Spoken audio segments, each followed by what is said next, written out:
India and Brazil share close relationship. We saw earlier this year the Indian Prime Minister traveling to Brazil as well.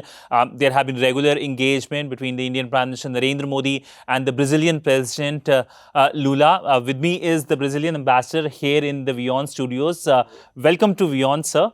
And Thank you. it's great to have you. And let me start with a broader question about this relationship, about what is the Brazilian view about this relationship, the India-Brazil relationship.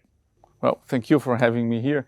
Well, Brazil-India relations will soon turn 8 years old, and I venture to say that we are living at their best historical moment. A good word to describe our relations is trust, mutual trust, built throughout decades of political coordination. And this mutual trust has been now, more as of late, providing a very solid base for the development of our economic and technological relations that are thriving as never before. Earlier this year, we saw the Indian Prime Minister traveling to Brazil. This is a visit that saw several announcements as well. How do you plan to build on that visit? Well, that visit, I think it was a quite successful visit, and if you see the joint statement that was issued, I think it testifies to what I have said. Taking into account that in the last 2 years or so, we have had an exchange of more than 120 or 30 missions, business missions between Brazil and India. Our two leaders, they charted the course for the next decade based on what they have seen, based on what the business interest has shown. So they have selected 5 areas to concentrate our efforts to boost our relations. One is defense, agriculture, energy, DPIs, and health. So these five areas are now our map, our roadmap for the next decade. Visit to Brazil, but are we expecting visits from Brazil to India now? Well, if everything goes according to plan, President Lula will come to India for a state visit early next year. And now we are in the process of preparing that visit.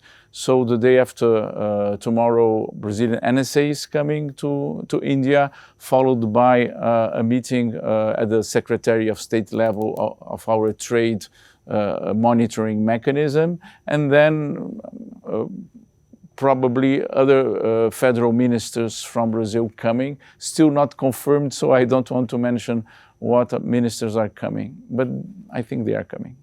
India and Brazil are two large global south countries representing a large portion of the global population. How can both of them work together to deal with major challenges? One, of course, is the issue of trade as well, in terms of increasing their trade. You talked about the trade monitoring mechanism. Will it going to is it going to have a conversation on how both countries can increase their trade? Yes, not only trade. The mechanism is called trade monitoring mechanism, but it goes beyond that.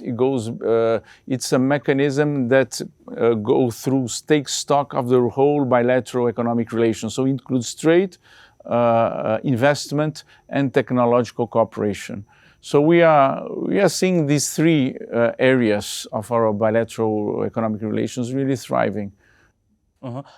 In terms of trade, any plans for the review of the Preferential Trade Agreement between India and the MERCOSUR trading region? Yes. We are working on that. I don't know if we're still already.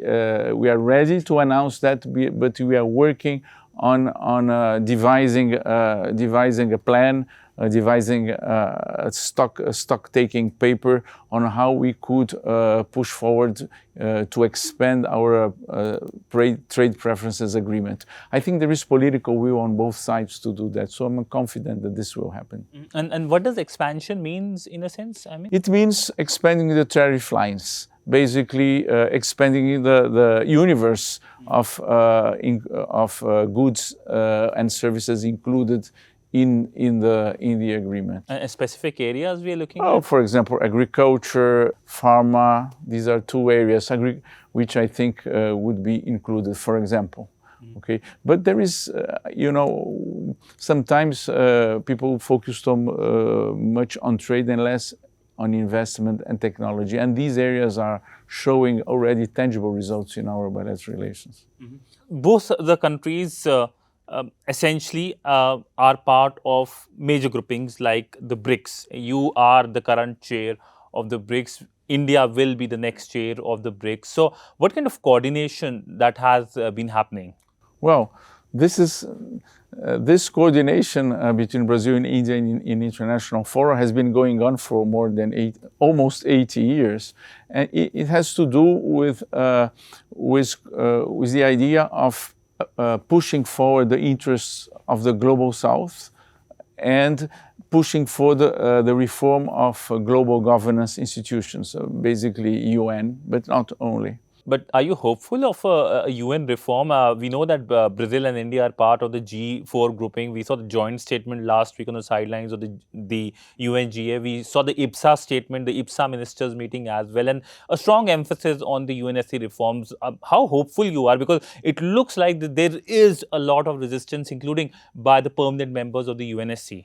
Well, this is a long-term gain. Yeah, we are not expecting short-term gains, but this is a matter of setting a long-term course, because it's about making the United Nations more functional and more inclusive, more legitimate. So it's a permanent goal. We cannot say when these our objectives are going to be concretized, but we shouldn't stick to them, definitely.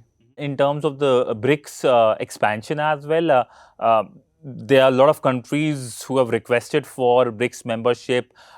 In fact, there are lines now in terms of countries who are keen to join the BRICS grouping. How do you see that as? I know it's reflective of the rise of the BRICS, but will BRICS able to continue with its commitments, or its commitments will get diluted as the group becomes bigger? Of course, when you first of all, I think the mere fact that a number of countries want to be members of BRICS says a lot about how the United Nations bodies are blocked in terms of negotiations and political will to make progress based on consensus. So this is I think clear. BRICS, an expanded BRICS, of course, is a challenge in the sense that we have to work more to build consensus. We are 5, now we are 10, right? But I think that BRICS, I worked as a BRICS usurper for some years, and I think the BRICS DNA has been, from the start, the idea that acknowledgement of diversity and focusing on what the countries have in common, not on their differences. And this explains why BRICS has achieved some very tangible results, as the BRICS Bank is one of them, but also cooperation in health, this is less known, and so on. There is plan of an agriculture bank as well, I think, when it comes to the BRICS. Anything forward? I wouldn't say a bank of agriculture, but the idea is that BRICS members, among the BRICS members, you have among the largest agricultural producers in the world, India, Brazil, China. So the idea is how these countries can coordinate in terms of creating resilience to climate change, resilience to extreme weather events, and also a measure of predictability to agricultural trade, because business needs predictability to thrive, right? So it will be essentially a grain bank, I believe. Yes. I don't know if I would call this a bank. Okay. But, yeah. Okay. So moving forward, the world is facing with a lot of policy changes, to put it mildly, in many ways. Tariff is one thing that has been concern for India and Brazil. We know the leadership, what they have been saying as well. But that aside, how do you see it impacting countries like Brazil and India? How is it a challenge or perhaps an opportunity as well? Because new rules of engagements are being laid down when it comes to trading across the world. Well, we live in times when our solid multilateral rules are no longer efficient. So we need to find rules of engagement, as you have mentioned, and this can be built among trusted friends, trusted partners. And so India and Brazil, they have been coordinating also on the economic front to sail through these uncharted waters. So we have already been seeing, as I have mentioned at the outset, the intensification of business interests from both sides. Now we are going to even more look for complementarity between our economies. I would say that this new geopolitical environment has made us more proactive in looking for complementarities. We saw the comments by the US Commerce Secretary who said, Mr. Lutnick, who said that India and Brazil needs to be fixed. It was seen insulting here in India. What's the view like in Brazil? Well, we wonder what he meant by this observation. I don't know if it's just a slogan, sentence to be published on X. But anyway, I think that we know better, I think, because we live in our countries and we have solid think tanks and state institutions to figure out what needs to be improved in our economic system. So it's kind of interesting to see somebody who has a limited knowledge of our countries to make such statements about our countries, right? Mm-hmm. Correct, sir. But in terms of the president of Brazil's upcoming India visit, I know it's too early to talk about what is being talked about, or it's still, I think, 4 or 5 months. Yeah, right. But what kind of conversations one can expect? I think that our leaders, as they have done back in July, I think they will compare notes their perceptions regarding the evolving geopolitical and geoeconomic landscape, and they will take one more stock of how our technological and economic relations are faring.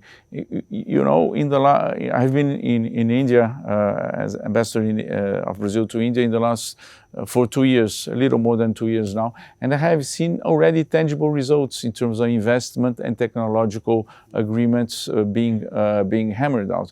So I think this will be a moment again for them to see, look, we have achieved that much in terms of economic and technological cooperation, and now building on that, we need to go on. I think it's a moment for a high-level assessment of our relations. I know that we've talked about the bilateral aspect of the relationship, but coming back to the bilateral aspect, one is defense. Are you looking to buy defense equipments from India? Any plans like that, or has India offered you? Yes, of course, when you talk about trade in defense, we need to be careful when mentioning details, as we know. But just to tell you, among this 130 plus missions we exchanged in the last 2 years, we had a sizable portion of these missions were defense missions, and we see the possibility really of our industrial bases connect in terms of joint ventures. And yes, there are some defense products from India that are being carefully examined by Brazilian government to be acquired, and also India is looking to some interesting Brazilian defense products. So I don't want to go into details when it comes to defense, but yes, we have a good outlook in that area. So one can expect increased engagement in those products? Yeah, oh yes. Counter-terrorism, India has been a victim of the cross-border terrorism. We saw the Pahalgam terror attack by Pakistan-trained terrorists. We also saw President Lula condemning that as well during the Prime Minister's visit earlier this year. So essentially, what's your view about the scourge of terrorism, which is a big issue here in this part of the world? I know that in your part of the world there are challenges, but perhaps when it comes to terrorism, it's dominating here in this part of the world. Yeah, let me just recall that President Lula called called Honorable Prime Minister Modi after the Pahalgam attacks to convey an unmistakable support for India. And of course saying that there is not any justification whatsoever of these horrendous attacks. And it's true that we are blessed in our region in terms that we don't have the threat of terrorism and terrorist attacks in our region, but we have always supported India in multilateral fora when it comes to outright condemning terrorism. Myself, when I was a BRICS Sherpa, we negotiated within BRICS statements on terrorism in various occasions, and Brazil always stood by the side of India in that. We had the IPSA meeting last week. What's the future of IPSA like? Well, I love IPSA. I have been also IPSA Sherpa, and IPSA, I think it's a unique grouping in terms that three large democracies of the developing world, meaning three large countries that have chosen the democratic path to social and economic development. And this is something that sets IPSA apart. No, it's about reaching development country status, but remaining democratic. So this is, I think, it's a very important characteristic of IPSA, and it facilitates also on the ground a lot our coordination, because when we exchange in the context of IPSA our experiences in social policies, for example, it's different to implement a social policy in a democratic country as compared to a non-democratic country. So it's just an example. Public policies and their formulation and their implementation in democratic countries have to be debated domestically. And this experience is unique to democratic countries. So this is a very important point. Sometimes it's not emphasized sufficiently as regarding their importance. So, closing our interview, but in closing on a note, perhaps on your country, we've discussed the bilateral aspect, we have discussed the multilateral aspect as well.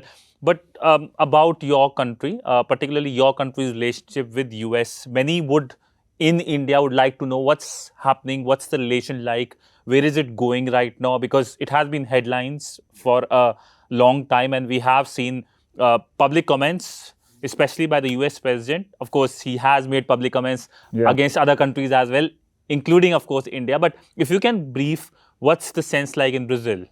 Well, our starting point in Brazil is that Brazil-United States relations started in 1825, if I'm not mistaken, or even a little bit earlier. It's a 200-year-old relation, and this relation belongs to our societies. It's not these relations; they do not belong to governments. Brazil and Brazilian and Americans, they are linked. They know each other. And they do business together in a very intense way. So the first thing is we don't view the relations as the relations only between governments. This is one point. So in this spirit, Brazil is sailing through these troubled waters of unilateralism and tariffs, thinking in these terms. Let's look for dialogue, because this is of interest of both societies. It goes beyond interest of governments. Governments change. You see, this is the way we try to chart our course in this moment. But one thing it's clear: the tariffs have been linked to some aspects of our domestic politics, and more concretely regarding some decisions of our Supreme Court. And our answer has been: Brazilian sovereignty is not negotiable. What is negotiable? The tariffs are negotiable, but not our sovereignty. This is very clear, and President Lula time and again has said in a very calm and serene way, but very firmly. So, since you brought up tariffs, India has also been imposed with tariffs, 50% tariffs, of which 25% tariffs are because India has been importing Russian energy. Any view of the Brazilian side? I know it's a bilateral aspect, it's between US and India, but as a global South country that engages with India regularly, including the last meeting last week at the IPSA meeting. Any view you have? Because India feels that it has been unjustifiably targeted by the Trump administration, especially when it comes to importing energy, because as a developing country, as a global South country, India needs energy. Yes. Well, I think that our leaders, certainly they must have compared notes regarding this issue of unjustified tariffs imposed on both countries. But from what I have been told, reading the reports of these meetings, is that the focus is more on what we can do together. We have been, our economic and technological relations are evolving in a very dynamic way. So what we can do more in order to make up for perhaps the loss of market access or investment opportunities you have been suffering due to these unilateral tariffs. So the focus, what we can do together to help our people becoming more prosperous, and also guaranteeing that employment will be guaranteed in our both countries, not loss of employment. Well, on that note, thank you so much, sir, for speaking to WION and giving us extensively what's the Brazilian vision about the India-Brazil relationship. Thank you so much, sir. Thank you.